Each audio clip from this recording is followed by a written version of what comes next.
Hello everyone, welcome to my channel, The Big Boolean Theory.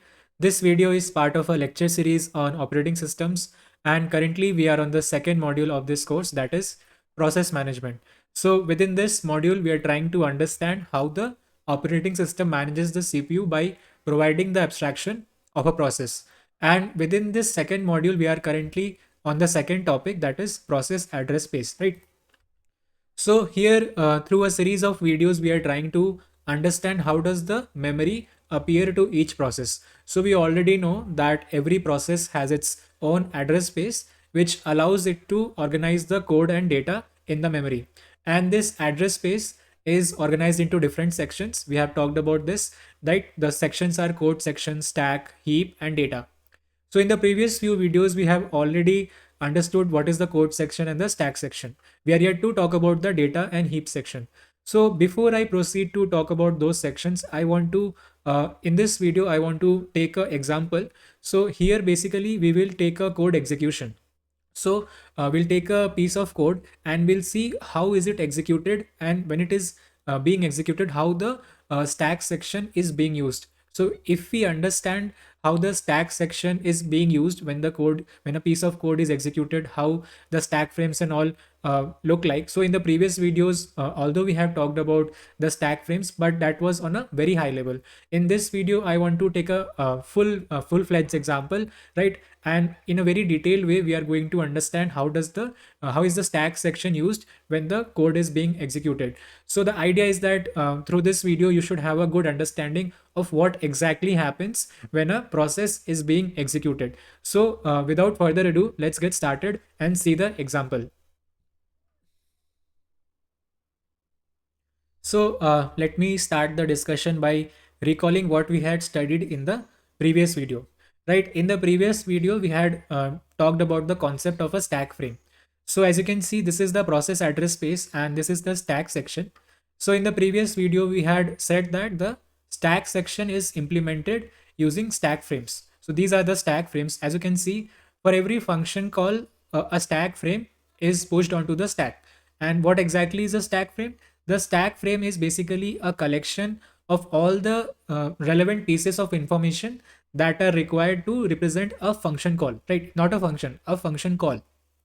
And as you can see, some of the examples of what are the different fields that could be part of the stack frame are given here. Basically, the previous stack frame pointer, the local variables, the arguments, the return addresses, and so on, right? So basically, the stack frame is a collection of all the different pieces of information that are necessary to represent a function call.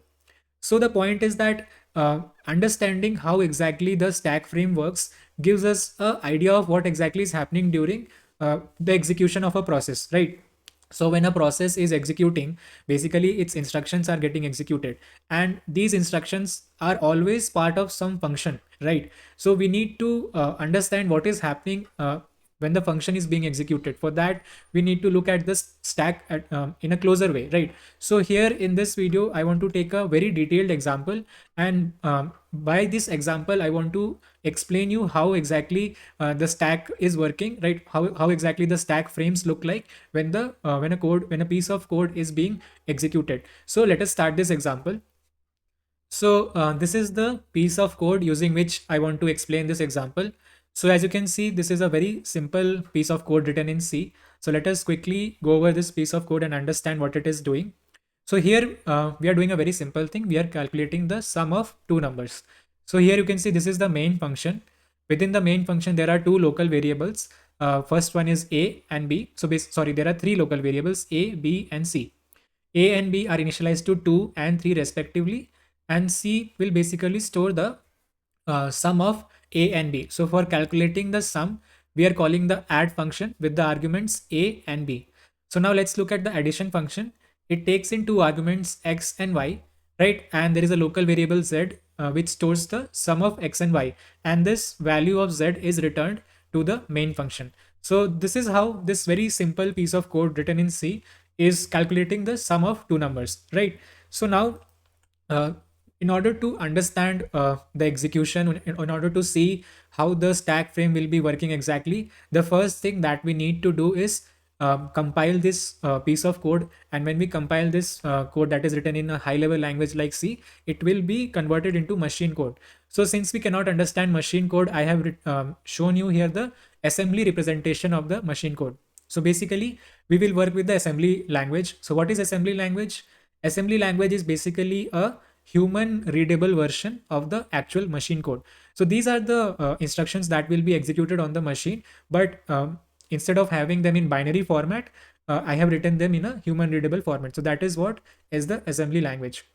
So a few disclaimers. So the assembly language the assembly code that you see here is a very simplified version of what would be there on a proper industrial machine. So this is just a simple hypothetical example.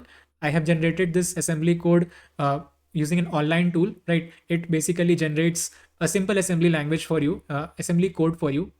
So let us go over this assembly code and understand a few points. So the first thing that you can see, first of all, do not be overwhelmed with the amount of information. I will explain all of the different instructions on this in this piece of code one by one, line by line.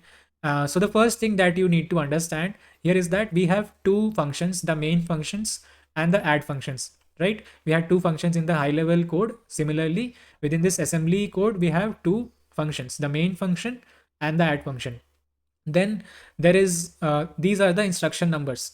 So you can see the main function has 15 instructions from 0 to 14, and similarly the addition function has some instructions. These are the instruction numbers.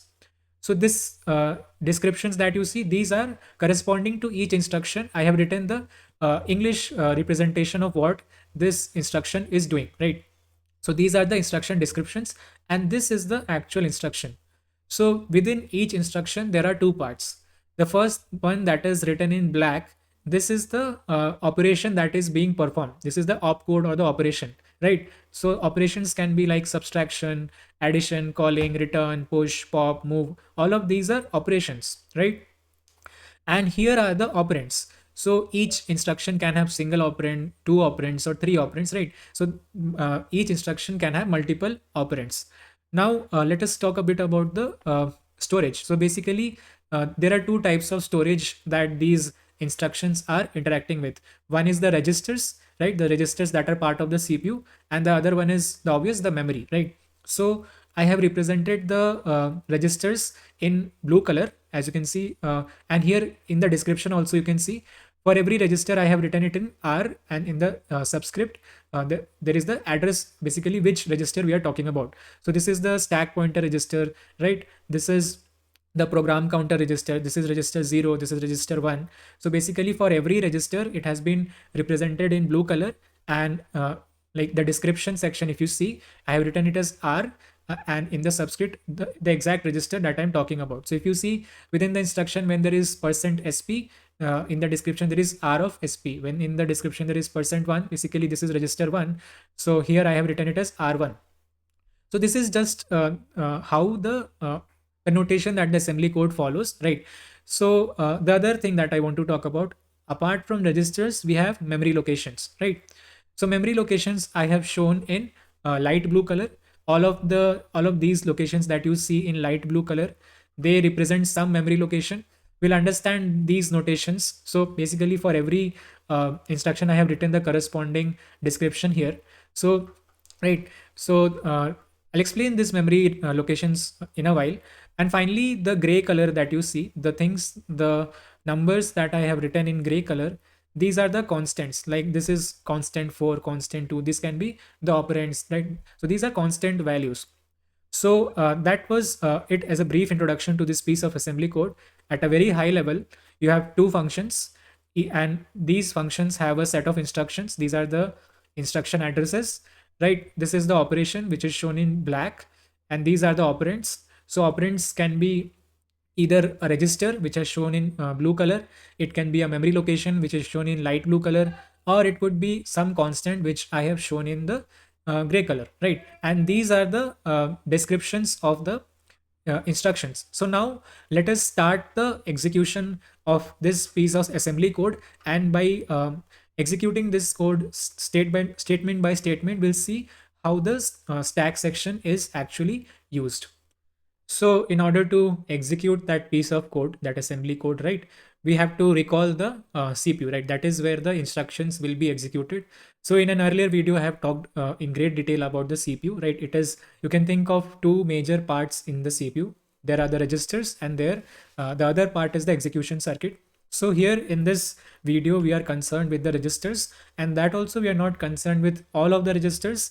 For the sake of this example, I am concerned with these 5 registers. So you can think of this as a very simplified version of the CPU, basically the part of the CPU that we are interested in this example. So here I have taken two general purpose registers, that is 0 and 1, right? So here we can have many general purpose registers, but for this video I'm only concerned with two general purpose registers, that is 0 and 1. And finally, for the special purpose registers, one is the program counter, basically the address of the instruction that is going to be executed. There is the stack pointer, basically this points to the top of the stack. And there is this base pointer. So we'll understand what is this base pointer in like soon. Basically the base pointer is it is pointing to the base of the current stack frame, right? So we'll see this soon. The instruction register and the process program status word, all of these registers, we are not interested in those registers in this video.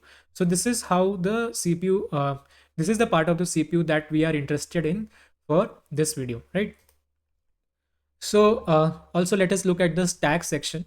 So the stack section, here I have shown you a zoomed in version of the stack. Basically, as you know that the address space, right, it starts from some minimum address, that is 0, and goes up till some maximum address. So here we are assuming that the maximum address is 100 and the stack grows in the downward direction, right?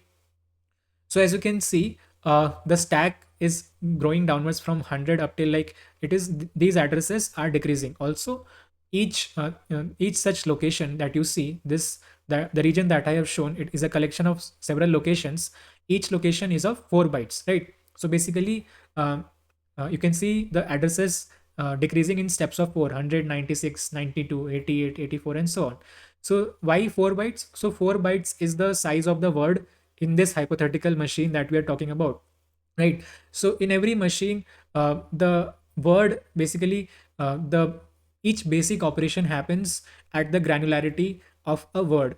So the word can be either 4 bytes or it can be 8 bytes. When you say 32-bit machine or a 64-bit machine, you are referring to the size of the word for that machine. If it is a 32-bit machine, then the size of the word on that machine is 4 bytes, right? And if it is a 64-bit machine, then the size of the word is 8 bytes. So the basic operations happen at the granularity of a word and not a byte, and the word is a collection of some bytes, right? Because it is more convenient to deal at the level of words. So in this hypothetical machine that we are going to execute our piece of code, the size of the word is 4 bytes, and this is how the stack section looks like. The stack is a collection of these words, right? So and the point is the addresses are decreasing as we go down, right? So now let's start the execution of this piece of code. So this is the basic setup that we have. We are only interested in the stack section here, right? So the stack section that I explained in the previous slide, this is the stack section. This is the piece of code in high level language, that is C. And these are the contents of the registers, the CPU, right? So now we'll start the execution and see how the stack region and the registers change. Okay. So first of all, let us start with the first stack frame or the base stack frame. So basically at this point, the main function has not been called. We'll call the main function, but there will be some function which will be calling main. And what is that function? Basically, there would be some startup function in the C runtime, which is responsible for calling main. So we are assuming that this stack frame that you see, or this could be a collection of stack frames. Basically, these are parent functions of main. We are not interested in the C runtime. There could be some sequence of functions in the C runtime, but here let's just assume that this is the stack frame of the function that is going to call the main function, right? And in this stack frame, so as I said, the base pointer points to the starting of the stack frame. You can see here the base pointer's value is 100, and the stack pointer is pointing to the top or the end of the stack frame. So the current stack frame for the function which is going to call main, this is how the stack frame looks like, and it is from going from 100 till 92, right? The stack grows downwards. So now we'll start with the entry point of main. So when you enter main, uh, so these instructions are the assembly code that I showed you, right? So we'll look at some instructions, basically 3 to 4 instructions one by one, right? We'll not look at all of them at the same time. So here I have taken the first 2 instructions from the assembly code, and this you can think of corresponding to this part. So basically, with every piece of assembly that I show here, I will also try to show which is the equivalent piece of code that you should think about when you're in the high level code. So we are just about to enter the main function. So what is the first thing that happens when you enter the main function? The first thing that we have to do is we have to create a new stack frame for the main function. Okay. And for that, we have these 2 instructions. Using these 2 instructions, that is 0 and 1, we are going to create a stack frame for the main. Okay. So um, so let's look at what is the first instruction trying to do. So you can see the program counter is currently at 0, right? The program counter is currently pointing to 0. So the first instruction that is being shown is you have to push the base pointer. Okay. So as you can see, the description is push the value of this register, that is the base pointer, which is 100, onto the stack. So when we execute this, what will happen? A value has been pushed onto the stack, and what is that value? That is the value of the base pointer, the previous base pointer, right? The base pointer is now going to change. So we have pushed the value 100 onto the top of stack. So why are we doing this? We are doing this because now the base pointer is going to change. We are going to have a new stack frame. So we are going to store the previous base pointer, so that when we return from the main function, we are about to return from the main function, we can use this previous base pointer to point to the to get the correct value of the base pointer for the previous stack frame. So before changing the base pointer to a new value, we have to save it. So we have saved the value of the base pointer. Now the instruction 0 is done. Let's look at instruction number 1. The instruction 1 is saying that move the value of stack pointer to the base pointer. So another thing about this assembly notation is that here the movement of data is always happening. So the notation that I am following is that the movement of data is always happening from right to left. So how do you read this instruction? You read this instruction as follows. The value of stack pointer has to be moved into base pointer, right? So you can see this direction of arrow. So the movement of data is happening from the right to the left. So what we are doing here is that we are putting the value of the stack pointer in the base pointer, right? So what is the value of stack pointer? At this point, it is 88. If we put this value of 88 in the base pointer, what will happen? The base pointer will move. So now both the stack pointer and the base pointer point to the same location, and we have a basic one word stack frame for the main function, right? So this is how we have created the new stack frame for the main function. It currently only contains a single word which stores the previous base pointer. Okay. So basically, if you see what we did, we wanted to basically change the value of the base pointer. We pushed the previous value and then updated the base pointer to the new value, which is the current stack pointer. And now thus we have a basic one word stack frame for the main function. So the setup is done. So now we can begin the we can continue further execution into the main function. So now let us move on to the next instructions. So here we have 4 instructions, 2, 3, 4, and 5, and they correspond to this part of the code where we are initializing the local variables a and b to the constant values 2 and 3 respectively.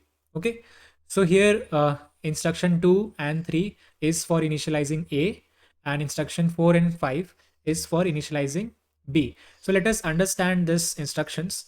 So what is being done? The first thing that we are doing here, we are subtracting 4 from the current stack pointer. So you should always look at the description for understanding what is being said here. So the operation is subtraction, and we are trying to subtract the value 4 from the stack pointer and putting it back into the stack pointer. So when that happens, when we execute instruction 2, so the stack pointer will go to 84. So you can see the stack pointer has been updated, and here we are creating some space. Here we are just reserving some space for local variable a. At this point we have not put any value, so the text that I have written in parenthesis is just a description, right? The actual value I'll show in white color as a number. So currently this does not have any value. So this was instruction number 2. This instruction has been done. Let's go to instruction number 3. So what is instruction 3 doing? Basically it is putting, so as I said, the light blue color represents some memory location and the gray color represents some constant value. So here we are moving some constant value, which is in this case 2, to some memory location. So how do we read this? So this is basically saying that uh, the memory location at the address which is base pointer minus 4. So first of all, we have to go to register the base pointer register, right? This is the base pointer register, which is 88, and we have to subtract 4 from that, which will be 84, which is this location, which we have reserved for the local variable a. The address 84, we have to put the value 2 at address 84, which is in the memory. So this instruction is saying that put the value of 2 at the memory location, which is 4 locations below the base pointer. So all operations on the stack frame occur from the perspective of the base pointer, right? The base pointer always points to the starting of the stack frame. The base pointer is always at a fixed location, right? So all the instructions have offsets relative to the base pointer, because the stack pointer will keep changing throughout the execution, but the base pointer will remain at a particular location for the entire duration of when the function is being executed, right? So we are saying that at the location which is 4 locations below the base pointer, at this memory location put the value 2. So this is about initializing this. You see a is equals to 2. This statement does that. So our first local variable has been initialized, and we'll do the same thing for variable b. First we will reserve some space on the stack and then put the value 3. So instruction number 3 is done. Let's go to instruction number 4. So just like instruction number 2, this instruction is also reserving some space on the stack by subtracting 4 from the current stack pointer. So when we subtract 4, the stack pointer will change to 80, right? And here we are reserving some space for local variable b. And finally, we have to put some value. What value? We will put 3 in the value of b. So instruction number 4 is done. Let's go to instruction number 5. And just like instruction number 3, here we are putting the value of 3 at a memory location, which is 8 locations below the base pointer. So the base pointer is at 88 here, and 4 locations below the base pointer is the variable a, local variable a, and 8 locations below the base pointer is the local variable b. In this memory address, that is memory location 80, this instruction is asking to put the constant value 3, right? And when we do that, this is how the stack looks like. So we have executed these sequence of instructions and initialized our local variables, that is a is equals to 2 and b is equals to 3. So let's move on to the next series of instructions, that is 6, 7, and 8. And these are corresponding to this line where we are making a function call to the add function, right? Here we are making a function call to add, and these 3 instructions will help us to do that. Okay, so let's look at instruction number 6. So first thing that you do before making a function call is that you place the arguments for that function. We are now going to push the arguments for add function onto the top of stack. So what are the arguments? The arguments are the variable a and b. So what is this instruction doing? It is pushing the value at a memory location. We'll see what is this memory location. So this memory locations is 8 locations below the base pointer. So you need to pay attention and follow along. So the base pointer is currently at 88, okay, and 8 locations below the base pointer is 80, and this is the memory location that this instruction is referring to, right? So it is saying that push this value is 3, which is the value of local variable b. We have to push this value 3 onto the top of stack, okay? So when we do that, what will happen? This value 3 is pushed onto the top of stack. And why is this being pushed? Basically this is the argument y. So this addition function expects 2 arguments, x and y. So for x we are providing a, and for y we are providing b, right? So the first argument that we are pushing here is the argument y. And what will be the value of y? It will be the same as the value of b. So here we are passing the values by basically pass by value. We are using the pass by value method, as you would have studied earlier when you study about functions. Then when you there are two ways to pass variables, pass arguments to a function. One is pass by value and one is pass by reference. In pass by value, you make a copy of you make a separate copy, right? And the function that you're calling will work on the copy that you make. So as you can see here, we are making a copy of the variable b, and this copy is named as y, right? Similarly, we'll make a copy of a, and that will be the argument x, and the function that we are calling, the addition function, will work on this copy as the arguments. So the first argument has been pushed onto the stack. So instruction 6 has been done.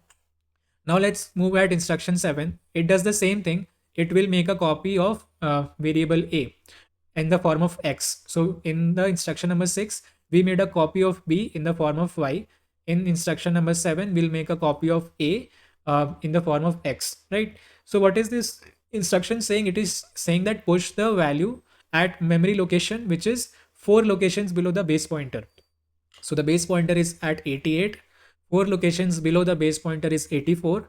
This is the memory location that this instruction is referring to, and this value is 2, which is the value for a. We need to push this value onto the stack, and when we do that, here we have a copy of this 2 in the form of x, right?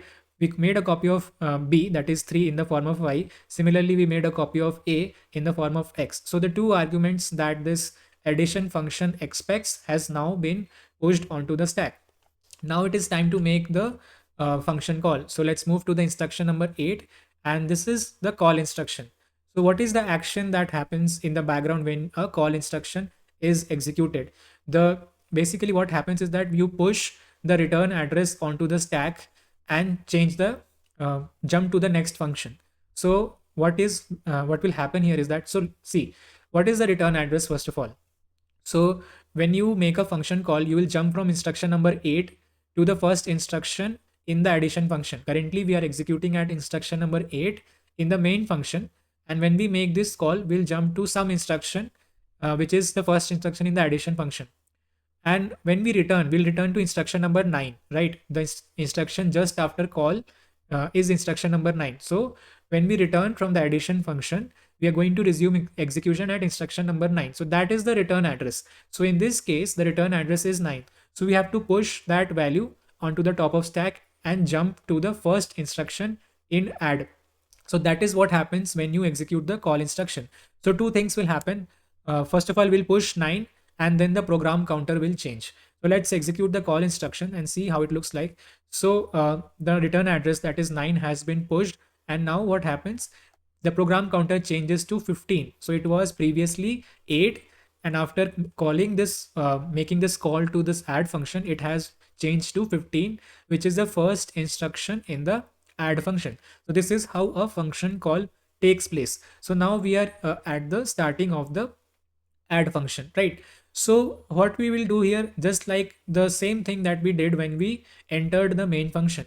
Now this instruction 15 and 16 are about creating a new stack frame. So as you can see on the stack, there was an initial stack frame, which was the parent function of the main. Then we created a stack frame for main function, and now we are going to create a stack frame for the addition function. Okay, so let's execute these two instructions and create a new stack frame for the addition function. So how do you create a new stack frame? You just need to change the value of the base pointer. And before changing the value of the base pointer to stack pointer, we have to also save the previous value. So now the current value of the base pointer is 88, right? We have to save this first of all.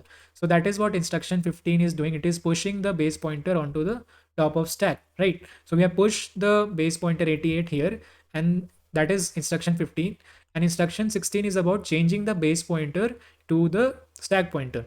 So when we do that, we will move from the main stack frame to the addition functions stack frame. So you see the light blue color here. We are this is the stack frame that we are building for the addition function.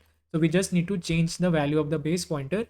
So we copy the value of the stack pointer to the base pointer. You see this instruction, We're copying the value of stack pointer to the base pointer, and now both of the two registers, base pointer and stack pointer, point to this location, that is 64. So this is the one word stack frame, basic stack frame that we have just created for the addition function. So now with this basic setup done for addition function, we'll now go ahead and execute the function. So now let us look at the next series of instructions. Here we are going to actually perform the addition, right? This function, that addition function, whatever work is being happening here, that we will do in this sequence of instructions. So as you can see, the first instruction, that is instruction 17, this corresponds to this line. So what we are going to do before performing the addition, we are going to reserve some space for the local variable z, right? So when we entered the main function, we reserved some space for local variable a and b. In the same way, we are going to reserve some space for the local variable z. Okay, so how do you do that? You basically move the stack pointer. You can see here we are subtracting the value 4 from the stack pointer, and when we do that, here you can see it moves from 64 to 60, and this is the space that we have reserved for the local variable z. It does not contain the value yet. We have just reserved the space. Okay, so this completes the instruction 17. In the instruction 18 is the actual addition operation. Okay, here is the add instruction, and here we are going to add the arguments x and y. So if you look at this instruction, what we are doing, the result of we are adding two operands which are shown in light blue color. These are some memory locations. We know that these are x and y, and the result we are going to store in the register, in a temporary register first, which is the 0th register. So let us look at how we are accessing the arguments. So this is saying that add two memory locations, and the first operand is at 8 locations above the base pointer. The second argument is at 12 locations above the base pointer. So if you come back here, here is our base pointer at this address 64.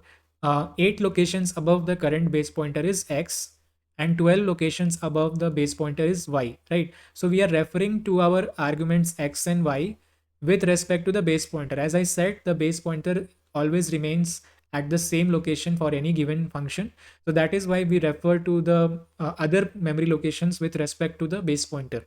Okay, so we are referring to x and y, and we are going to add them and put the result in this 0th register. So 3 plus 2, we are going to store 5 in the this register. Okay, so this is done.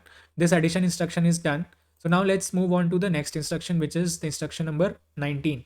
One second. So we have done the addition. Yeah, we now move to instruction number 19.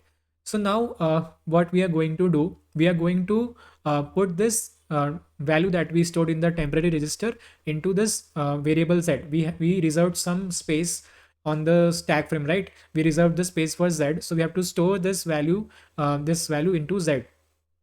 So how do we store it? It's just a simple move operation. We move from register to this location. And how has this been accessed? Basically, it is saying move the value that is at register 0, which is this value 5, which we just computed, to this memory location, which is 4 locations below the base pointer. So 4 locations below the base pointer is the local variable z. And when we execute this instruction, we have this 5 in the local variable z. So this instruction z is equals to x plus y is now done. So now let us move on to the next series of instructions. Here we are going to return from the addition function. Okay, so how are we going to return from the addition function? First of all, if you see what we will do, we will move this value z into a temporary register. So what we need to do, if you see, we have to transfer the value that is in z into c. Okay, but at this point there is no space for c, right? We have not created any space for c. We will do that after we return to the main function.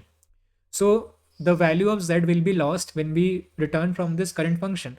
The stack frame will be destroyed, right? So the first thing that we do, we will store the value of z in some temporary register and then transfer it from that temporary register to this local variable c when we create some space for c. So this instruction number 20 is just storing the value of 5 in some temporary register. So how we are doing that? We are moving this to register number 1. So move the value which is at memory location, which is 4 locations below the base pointer. So 4 locations below the base pointer is this variable z, and we are saying that move this value to register 1. So when we execute this instruction, you can see 5 is stored into this temporary register, and this completes instruction number 20. and now we are ready to return. We have safely stored the value of z in some temporary register, and now we can return from this function. So first of all, we'll destroy the stack frame. Okay, so remember how we created the stack frame. We had two instructions. The first thing that we did was we pushed the previous base pointer onto the top of stack and changed the made the base pointer same as the stack pointer. These were the two steps that we did whenever we created a new stack frame. And now when we are about to return from the function, now when we are about to destroy the current stack frame, we will do the exact opposite of these two steps, right? So here you see we are now changing the stack pointer to the base pointer, and when we do that, all of this stack frame will be lost, right? So currently the stack pointer is at 60. This instruction is saying move may like copy the value of base pointer to the stack pointer. So the stack pointer is 60, and when we copy the value of 64, which is the base pointer, to stack pointer, then the stack pointer will move all the way down to the base of the stack. Let's say the stack pointer was at some location 48. Okay, here this is a very small stack frame, but let's say the base pointer was at 64 and the stack pointer was at 48. When we copy the value of base pointer to the stack pointer moves all the way down to the base of the stack. So that is how the stack frame is destroyed. So let's do that. So the stack pointer is moved all the way to the base of the stack, and now we pop the after doing this move operation, we go to instruction number 22, and now we pop this value into the base pointer. So basically here what we are doing, we are going back to the stack frame of main. How do you go back to the stack frame of main? So you have to change the base pointer. So we remember the base pointer of this main function was at 88, and we had stored this value on the top of the stack when we called the addition function. So now we have to make the base pointer point to the correct base pointer, right? Basically the base pointer of main. So we have to change the base pointer from 64 to 88. How do we do that? We pop this value 88 and we pop it into this register BP. So 88 will go to this BP, this base pointer, and stack pointer will also reduce. So this is how we can move back to the main stack frame. So this step might be a bit confusing. Let me repeat that for you. So we just pop this value of 88 into the base pointer. Base pointer became from 64, it will become 88, right? From 64 it jumped back to 88, and since we popped the value, the stack pointer will also increase by 4. Okay, so this was instruction number 22. So we did two things. We first of all stored the value of z into a temporary register, right? Because this stack frame was about to be destroyed, and we need to copy this value to variable c, which has not yet been created. And then we destroyed the stack frame, right? We made the stack pointer point to the base pointer, and the base pointer to the previous base pointer. We destroyed the stack frame for add, and now we have to return to the main function. So the next instruction that we execute is the ret. So just like call, the ret will do the opposite of what we did in call. So what we do in return, when we return to the previous function, the things that we have to do is we pop the return address to the program counter, right? So when we made the call instruction, when we executed the call instruction, remember what did we do? We were in the main function. We wanted to call the addition function, and we pushed the return address onto the top of the stack, right? This is what we did when we executed the call instruction, and also change the program counter to the first instruction in add. Now when we are about to return, we just put this value return address into the program counter, and when we do that, we'll resume the execution back in the main function. So when you pop the value of 9 into the program counter, the program counter will change, right? The program counter has changed, and now the execution will resume from the instruction number 9 in the main function. So this is how we do the return. Let me show that again. So this was the return address, and when you pop it, you go back to the main function, right? So this is how we return to the main function. So now let's move on to the next series of instructions. Here what we are going to do, we are going to store the value that was returned by this add function into this variable c, right? So currently the value that was computed by the addition function has been kept in a temporary register, that is register 1, right? Just before returning, we transferred the value of z into register 1. So now we are going to create this variable c and transfer the value at this register to the variable c. So let us first do that. So now you can see, first of all, what we are doing, we are adding 8 to the stack pointer. So stack pointer is at 72, and when we add 8 to it, it will become 80. This is basically we are clearing out the arguments. We now don't need the arguments. So we are clearing out the arguments first of all. Before creating local variable C, we are clearing some space. So when you do that, the local variables are now gone. They're not needed, right? So that is instruction number 9. Then we go to instruction number 10. Then we create some space for local variable C. So what we are doing, we are subtracting the stack pointer. We are moving the stack pointer downwards and creating some space on the stack frame. This is the space that we reserved for local variable C, right? And now in instruction, this is instruction number 10. Now in instruction number 11, we are going to transfer this value. We are going to move this value at register 5 to this local variable C. So how do you know that this is local variable C? So see, we are saying 12 locations below the base pointer. So base pointer is at 88, 4 locations, 8 locations, and 12 locations below the base pointer. We have the local variable C, and move this value 1 at register 1, that is 5, to this variable. So when we do that, we have this 5 at this local variable C. So this is how we move the value that was returned by the addition function to the local variable C. So now we are done with the main function. We have calculated the sum of A and B and stored in C. And this is a very simple code. It does not do much more than that. It just computes and stores the value in C. We have no printf, no scanf. We're not doing any interaction with the user. It's a very dummy program, right? We just calculated the sum and stored it in C, and now we have to return from the main function. So how do you return from a function? First of all, you destroy the stack frame, and then you execute the return instruction. So let us now destroy the stack frame for the main function. So how do you do that? You this stack pointer, right? When we destroy this stack frame, it has to move down, right? So by moving the stack pointer down, you can destroy the stack frame. So what we do, we make the stack pointer point to the base pointer. That is, we copy the base pointer to the stack pointer, and that is how we destroy the stack frame. So the value of 88, right, the current base pointer will be copied to stack pointer, and when that happens, this stack frame is destroyed. And after this, the instruction number 12 is done. Then in instruction number 13, we have to restore the previous value of the base pointer into this register, this base pointer register. So what was the previous value? Previously, the base pointer was at 100 when we were executing in the parent function of the main. That is, let's assume there was some startup function in the C runtime that had called main, and when we were executing in that function, at that point the base pointer was at 100, and now we are going to return to that startup function, right? So we have to change the base pointer to its previous value. How do you do that? You pop this value 100 into the base pointer register. So this value 88 will change to 100, and when you pop, the stack pointer also increases. So now we are back to the point where we had started. The stack frame and the stack pointer and the base pointer are at their previous location. The final thing that we need to do is that we have to change the program counter. So for that, we execute the return instruction. So when we execute the return instruction, we'll resume execution in the startup function. So before executing the return instruction, let us assume that the startup function had pushed some return address before calling main, right? So till now I hadn't shown this. So let's just assume. So before calling main, right, when the call instruction was executed in the startup function, right? The startup function is the parent function of the main function.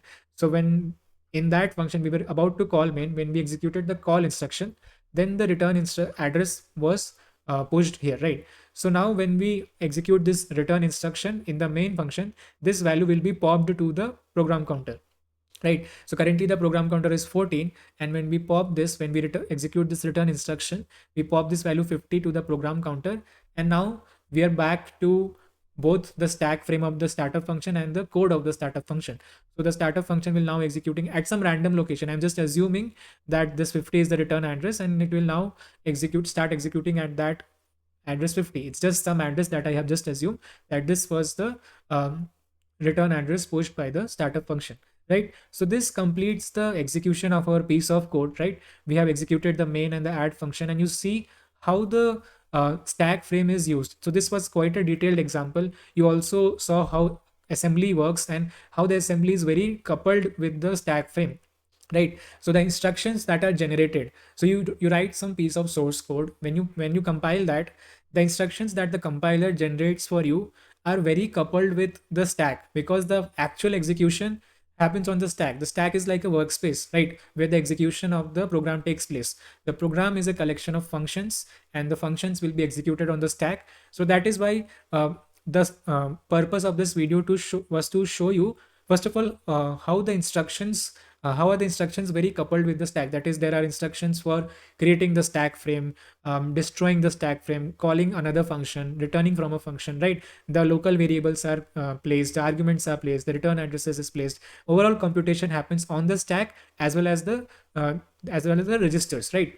So after this video, you should have an understanding of how the code, or the machine code that is generated for your process, for your program, basically how it is very tightly coupled with the stack. And not only the code, you also see how the stack section is actually utilized, how are the stack frames created, and all those, that how does the function call take place, how does the return take place.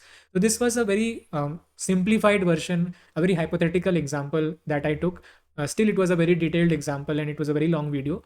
The point is that real industrial code will be much more complex, right? So but overall, you get an idea of how your code, the code that is generated, the assembly code or the machine code that you generate after compilation, how it is coupled with the stack, and how the overall execution happens on the stack, right?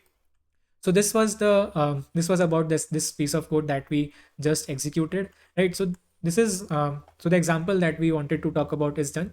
So this is how you write any piece of code, and it gets converted into some assembly code, basically machine code.